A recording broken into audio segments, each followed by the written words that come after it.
Works. Good morning, church. I'll try that again.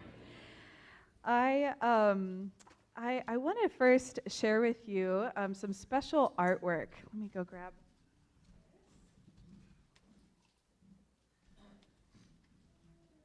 So, as many of you know, I've been preaching a series of sermons, one each month, on the themes of sanctuary, solidarity, and last week's Easter sermon was on seeds. And I asked Emmy Schreiner, who does watercolor, if she would draw images. So that's what you're going to be seeing today on the slides behind us. Some beautiful images. I don't know if Emmy's here today.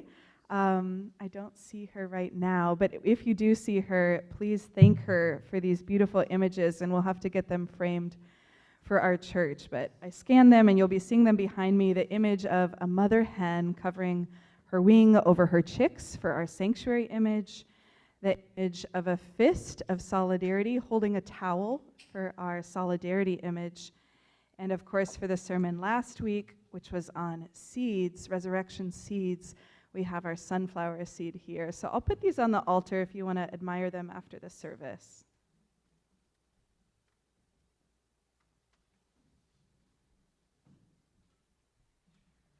What a gift, the art of gifted artists and youth in our church.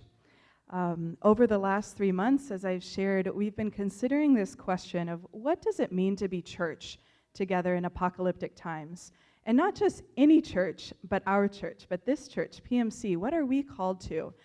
During the times when I was preaching these sermons, as I was looking back, I realized we lived through ICE raids, not just last year, but this year in our community, as well as witnessing what was happening in Minneapolis, the deaths of Alex Preddy, Nicole Good, and Keith Turner here in LA, and others at the hands of ICE. We have witnessed war in Iran being instigated, ongoing genocide in Palestine, ongoing rebuilding in the aftermath of wildfires and witnessing climate crisis. So we know what it means to live in apocalyptic times.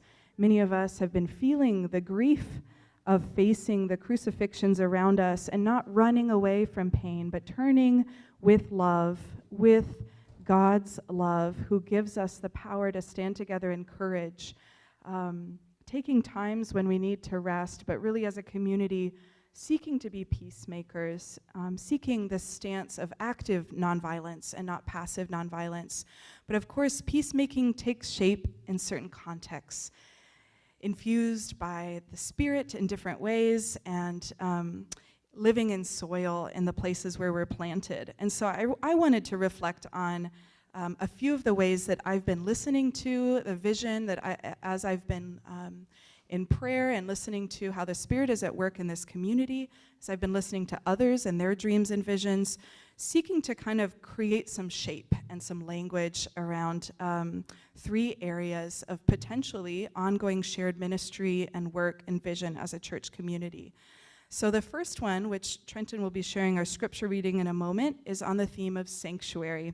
So we'll be dividing these reflections up with just a short summary for those who weren't here for the sermon, or those who didn't see the email where I actually sent out the links to the text and video this week. You can see that later in your listserv emails.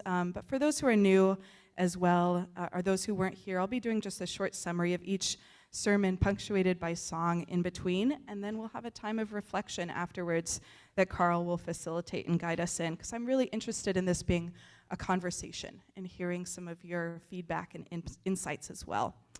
So for our theme of sanctuary, we drew from several scripture readings, many images in the Psalms of God as mother bird that Jesus drew from in his image of mother hen in Matthew and in Luke. And so I'll invite Trenton to come forward and to share one of those psalms with us from Psalm 91 for our scripture.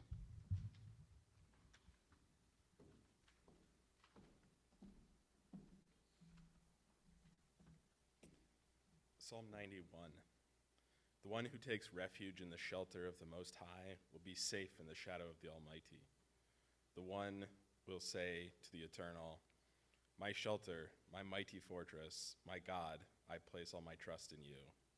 For God will rescue you from the snares set by your enemies who entrap you, and from deadly plagues. Like a bird protecting its young, God will cover you with her feathers, will protect you under her great wings. God's faithfulness will form a shield around you, a rock-solid wall to protect you.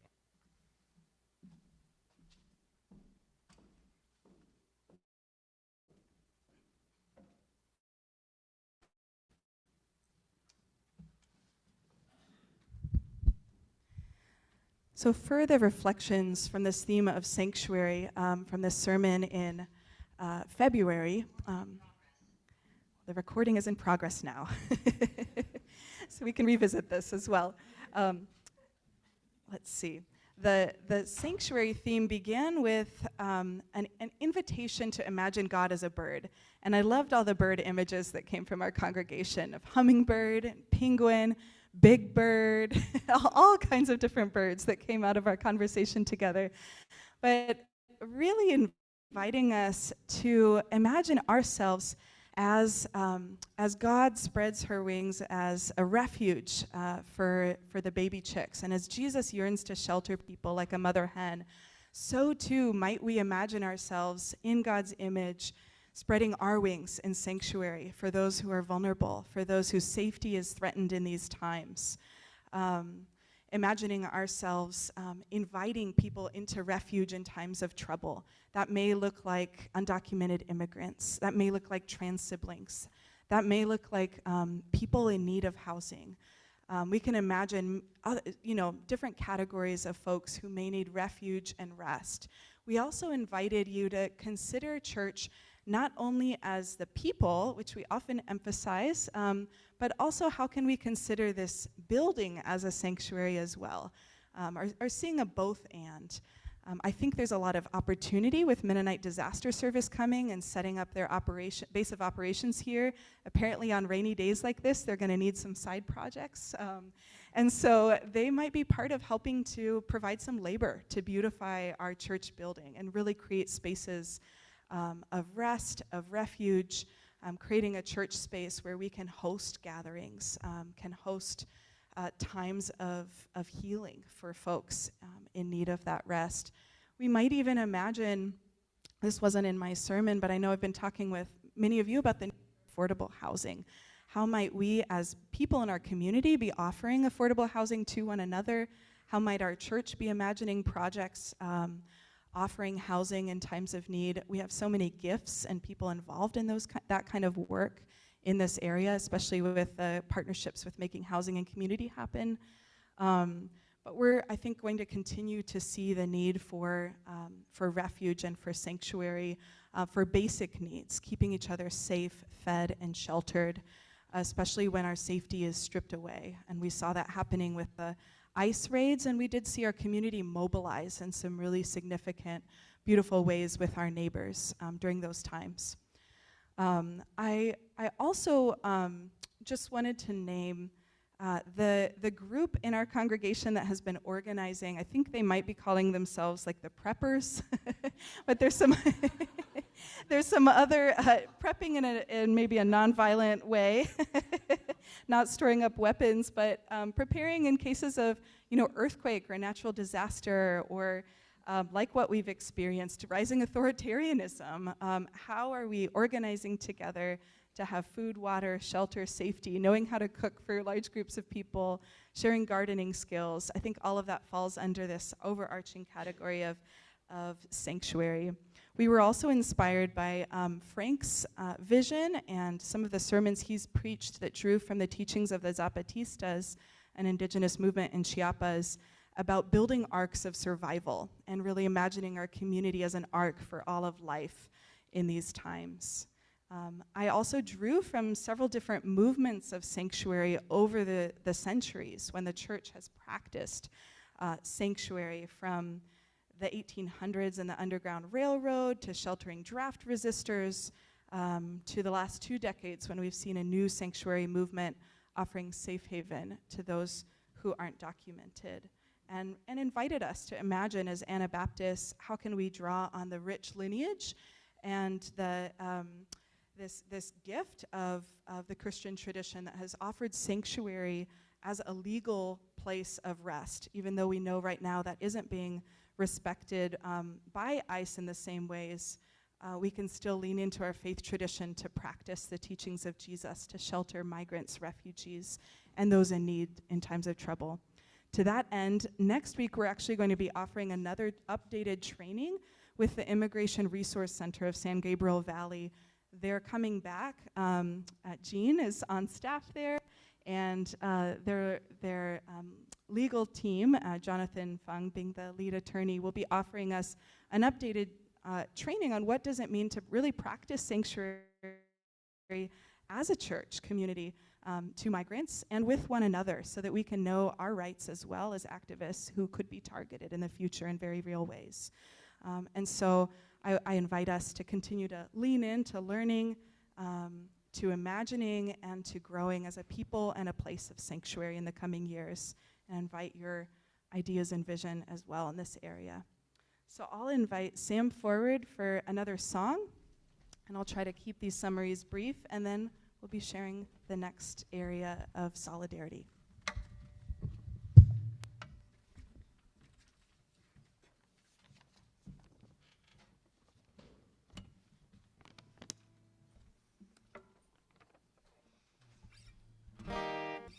And I'd invite you to stand again as you're able and sing this song with us.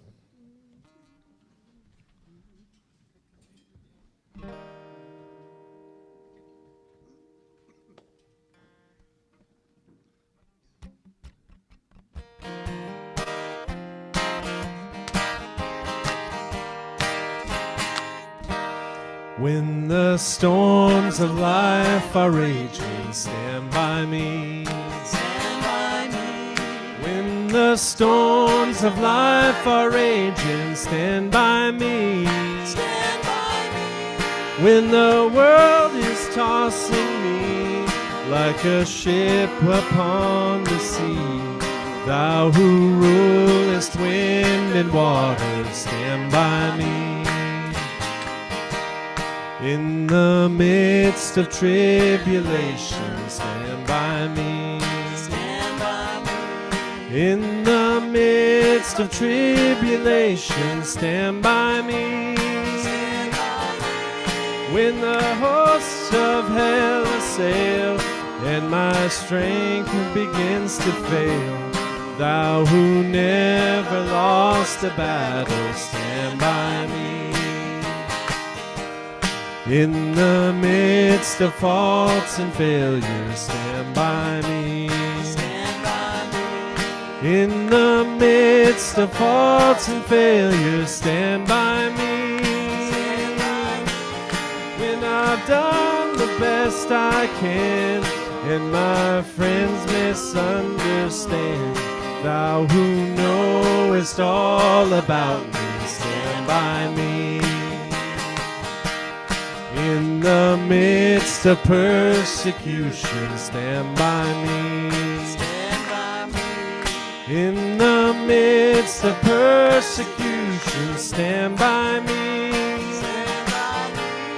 When my foes in war array undertake to stop my way, thou who rescued Paul and Silas, stand by me. When I'm growing old and feeble, stand by me. Stand by me. When I'm growing old and feeble, stand by me. Stand by me.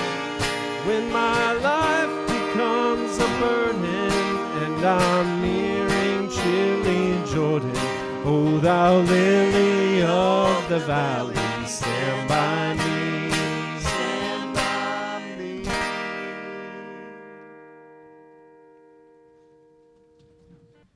Be seated. So our next area is solidarity. And this is the image of the fist raised with the towel, drawing from the image in John 12:24, or let's see. Let's make sure I have the right one here. John 13:1 through 17. So I'll invite Trenton forward to read our next scripture reading.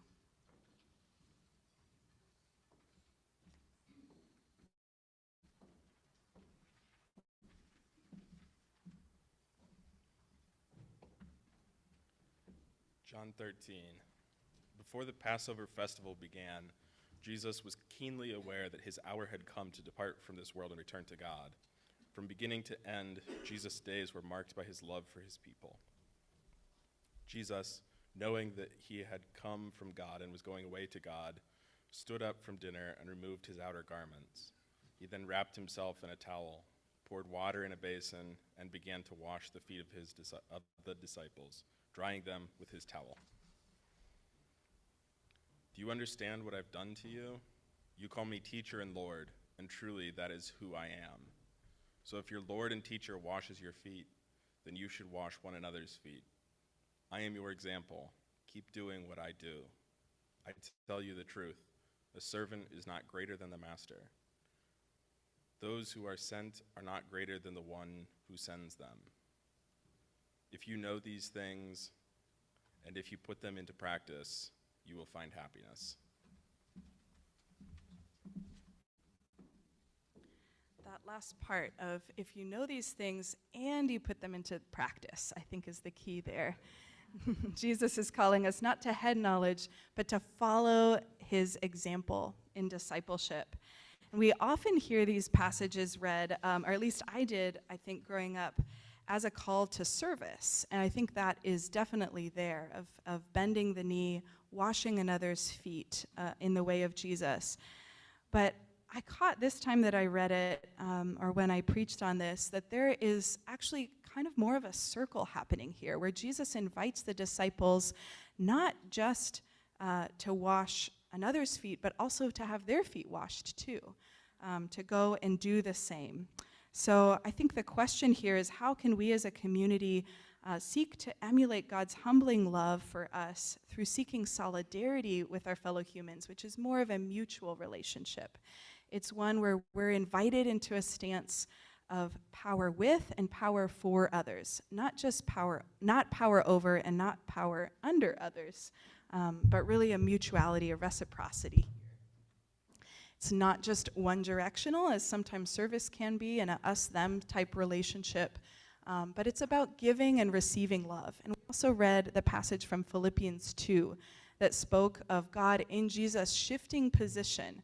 Though he could consider equality with God as something to be exploited, Jesus instead chose to use that power for the sake of others and lowered himself on the cross and in his life in solidarity with others. A posture of solidarity recognizes that sometimes we may have power, but other times we may be vulnerable. And we all carry different mixtures of both of those, power and vulnerability.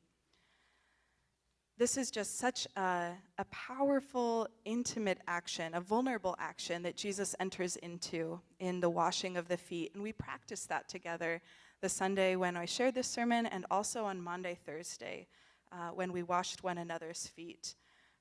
And as a church community, I've seen our solidarity efforts grow and get more connected and focused over the last 2 years, especially with the leadership of our Justice and Service Commission. And the different issue areas that we've been involved in as a community, which include Palestinian justice, LGBTQ justice, housing and economic justice, immigrant justice, and environmental justice.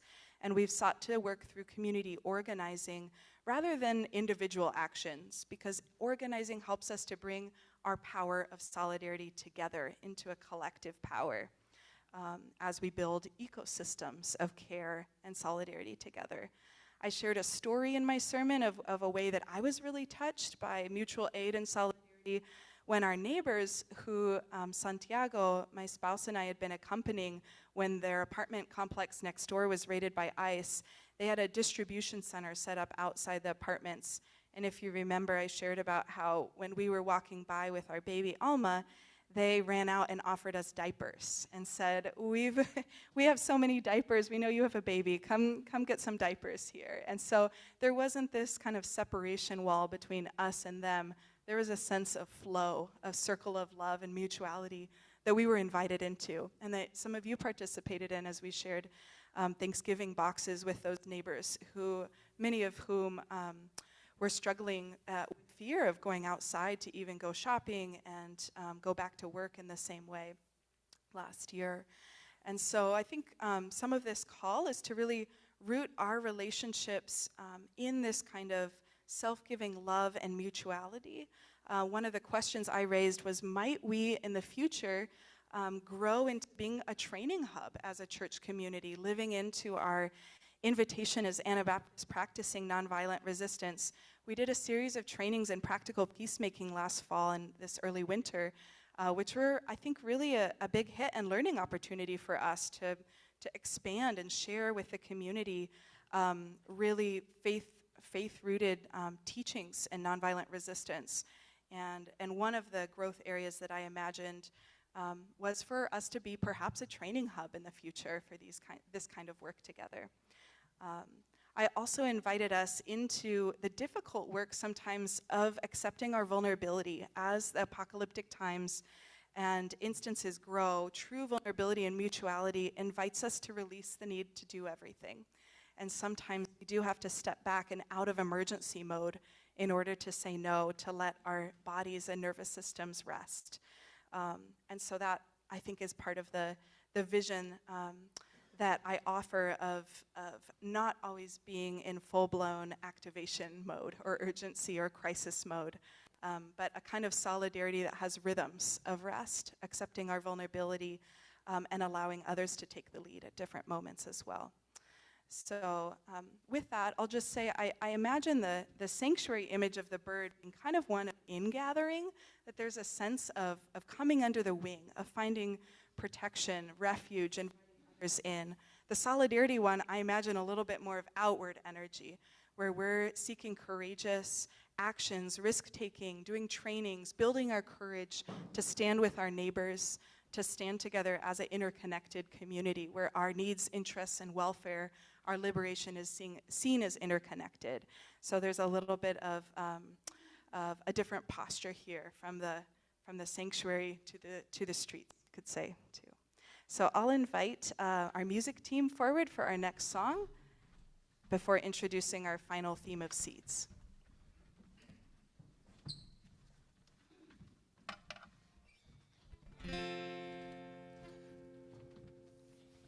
So you could stay seated if you like for this song. It's a lot up and down. But I do invite you to sing along with us as we consider this shared calling.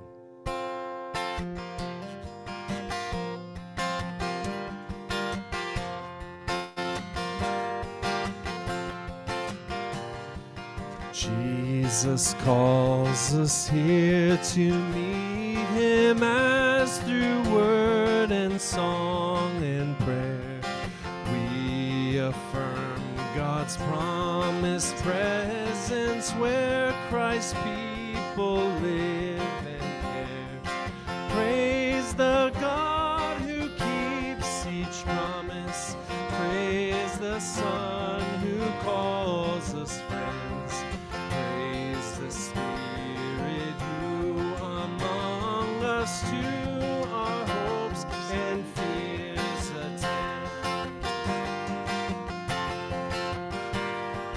Jesus calls us to confess him, word of life and Lord of all, sharer of our flesh and friend is saving all who fail or fall. Tell his holy human story, tell his tales that all may hear. Tell the world that Christ in glory came to earth to meet us here. Jesus calls us to each other, vastly different though we are, race and color, class and gender, neither limit nor divide. Join the hand of friend and stranger, join the hands of age and youth, join the faithful and the doubter in their common search for truth.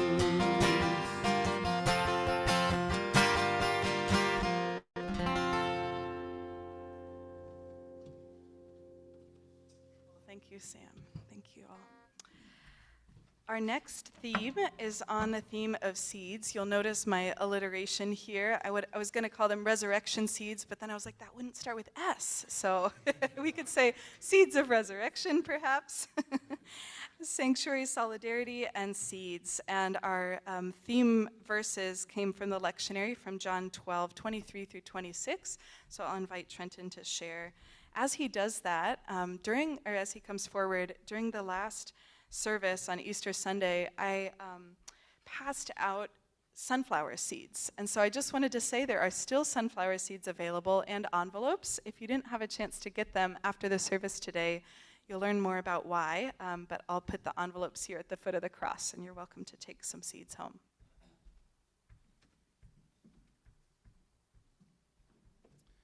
John 12:23 to 26. The time has come for the Son of Man to be glorified. I tell you the truth, unless a grain of wheat is planted in the ground and dies, it remains a solitary seed. But when it is planted, it produces in death a great harvest. The one who loves his life will lose it, and the one who despises it in this world will have life forevermore. Anyone who serves me must follow my path. Anyone who serves me will want to be where I am, and he will be honored by the Father.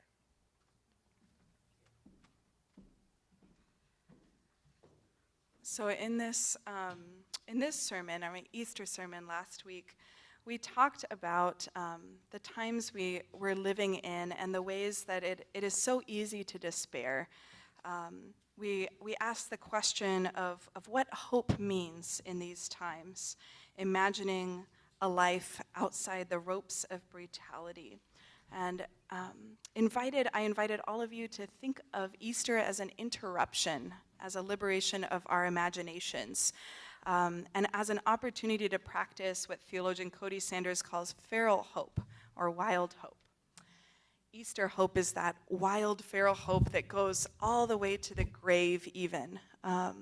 Not a false optimism, not a hope in progress, not that things will somehow get better, but the kind of hope that's willing to face into death, to journey to the cross like the women did, and to go to the grave to anoint him with spices.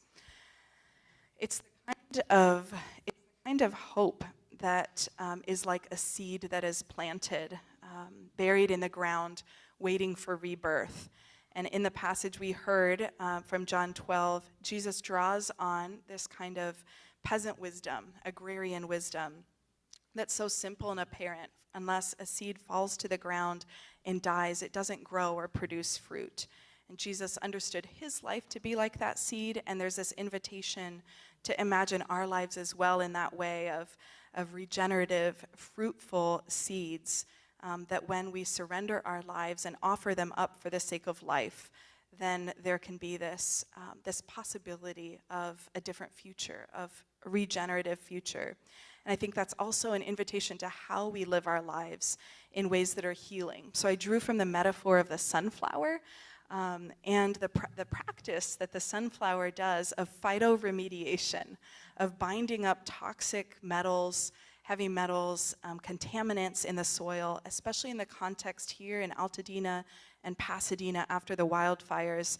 Many of us are aware of the ways that the soil has been contaminated, but plants like sunflowers, fungus like mushrooms can actually heal and remediate terminally injured soil and bring back life, bring back fruitfulness, bring back plants, and transform the soil. In the same way, Jesus on the cross transforms the death and transforms the violence and the sin in the world by taking that on himself.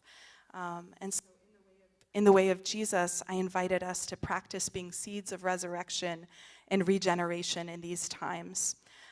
I also invited us to a long view of time, that this may take generations. And how can we as a community practice that kind of patient endurance that waits and passes on this vision and imagination of resurrection hope? Children after children, grandchildren after grandchildren, knowing that we may not see God's liberation in our lifetimes, but we continue to practice and live out resurrection. One of those projects I named is the Mennonite Disaster Service, our MDS project that will be hosted here as part of our response to the catastrophic wildfires over the next 3 years. And I ended with just a reflection of how we don't, we're not the sources of hope ourselves, but we are conduits. And we allow our lives to be transformed by God's life, offering what we can, and then releasing our lives into God's hands as Jesus did, to be buried as seeds, awaiting resurrection. And I invited us, as I said, to take sunflowers home as something to hold on to as a reminder and to plant. Some of us went outside and actually planted with some of the kids sunflowers facing Altadena Drive out there that are getting watered today with the rain. And so those are the 3 themes that I invited us to consider: sanctuary, solidarity, and seeds. And I'm going to invite Carl up in just a moment to facilitate a time of response. But again, like I said, I feel like these sermons have come out of conversations with many of you, with listening to what the church is already a part of and is doing. And I see this as kind of a beginning of an opening to ongoing conversation.